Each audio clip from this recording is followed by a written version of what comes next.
12 नवंबर को देव उठनी एकादशी है, जो कि बहुत ही ज़बरदस्त एकादशी है। जिसकी कोई भी मनोकामना पूरी नहीं हुई है, वो इस दिन विधि विधान से अगर व्रत रखते हैं या उपाय करते हैं, उनकी कठिन से कठिन भी जो मनोकामनाएं पूरी नहीं हो रही है वो अवश्य पूरी होगी। तो नमस्कार दोस्तों, सत श्री अकाल दोस्तों, कैसे हैं आप लोग। अब आप सुनिए, आप इस दिन क्या कर सकते हैं। देव उठनी एकादशी जो है वो बहुत ही ज़बरदस्त एकादशी इसलिए है क्योंकि इस दिन विष्णु जी 4 महीने के स्लीप के बाद वो जागते हैं और पूरे देश को, पूरे कंट्री को, सारे लोगों को ब्लेसिंग्स देते हैं। और इस दिन अगर आप व्रत करते हैं और आप जो है विधि विधान से पूजा पाठ करते हैं, उपाय करते हैं, आपके द्वारा किए गए छोटा सा छोटा भी कार्य संपन्न होगा। आप जो भी चाहेंगे उसका रिजल्ट आपको तुरंत मिलेगा। इस दिन अगर आप फास्ट रखते हैं तो बहुत ही उत्तम है, क्योंकि ये जो है आपका जो फास्टिंग है वो आपको अंदर से क्लीन करेगा और आपके जितने भी पास्ट बैड कर्मास हैं, जो भी आपके कर्मास हैं जो कि खराब हैं, जिस कारण आपको रिजल्ट नहीं मिल पा रहा है, वो इस दिन फास्ट रखने से और पूजा करने से, विधि विधान से पूजा करने से आपके कार्य जो हैं वो ठीक होंगे और आप अंदर से क्लीन हो जाओगे। और जब क्लीन होते हैं तो आपकी इच्छाएं भी पूरी होनी शुरू हो जाती है।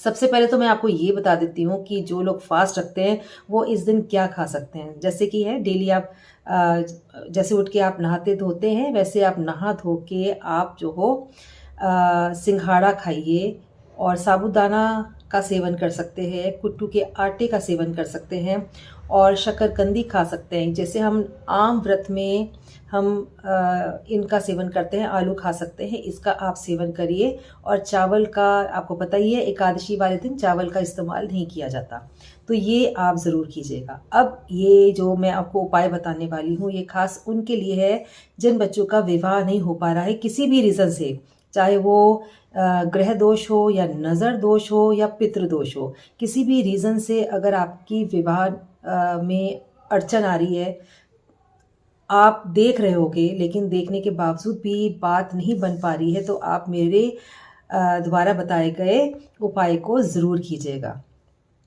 इस दिन आपने 2 दीपक जलाने हैं घी के। एक दीपक वहाँ जलाना है जहाँ अगर आपका घर का मंदिर है उसमें घी का दीपक जलाना है, और एक दीपक आपने जलाना है तुलसी माता के आगे, क्योंकि इस दिन तुलसी माँ की पूजा की जाती है। तुलसी माँ को लाल चुनरी पहनाइए और उनके चारों तरफ आपने कलावा भी बांधना है। कलावा बांध दिया, आपने लाल चुनरी पहना दी, फिर आपने माँ तुलसी के आगे एक साबुत हल्दी की गांठ रखनी है।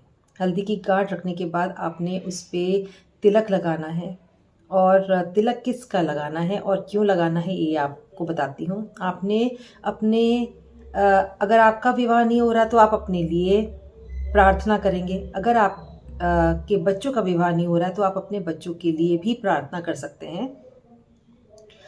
रौली का तिलक लगाइए और आपने प्रार्थना करनी है कि आप अगर कोई भी रीज़न से, जैसे आप पहला रीज़न ले लीजिए कि अगर नज़र दोष लगी हुई है, बच्चों को नज़र लगने के कारण बच्चों का विवाह नहीं हो रहा है, तो वो जो नज़र दोष है उसको ठीक किया जाए। ठीक है, आप उनके सामने हाथ जोड़ के विनती कीजिए।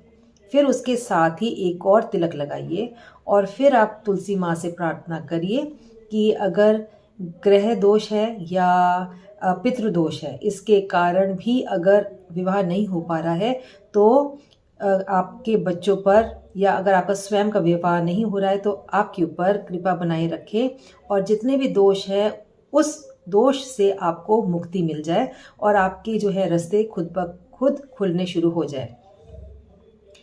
पूजा पाठ करने के बाद आप पीले फूलों का भी आपने विष्णु जी के आगे चढ़ाना है। तुलसी माँ के आगे आपने दीप तो जलाया हुआ है देसी घी का, और आपने बैठ के थोड़ी देर प्रार्थना करनी है तुलसी जी के आगे कि जो भी कष्ट आपके ऊपर आ रहे हैं या आपके बच्चों के ऊपर आ रहे हैं वो ठीक हो जाए। विष्णु जी के आगे आपने जनेऊ रखना है, पीले फूल रखने हैं, और कोई भी पीला फल यानी केला आप विष्णु जी के आगे चढ़ाइए और हाथ जोड़ के प्रार्थना करिए कि आपकी मनोकामनाएं पूरी हो जाए। जो आपने हल्दी की गांठ ली है, आपने तिलक लगा के उनके सामने रखा है, उसके ऊपर आपने कलावा भी लपेट देना है। 2 या 3 बार लपेटने के बाद आपने तुलसी जी के अंदर ही मिट्टी में उसको गाड़ देना है, ताकि वो हल्दी की गांठ दिखे ना।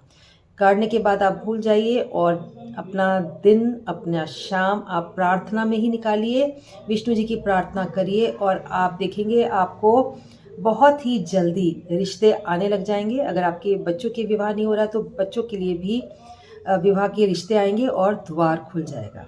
आप ये करिएगा, बहुत से लोगों को फ़ायदा हुआ है, आपको भी होगा।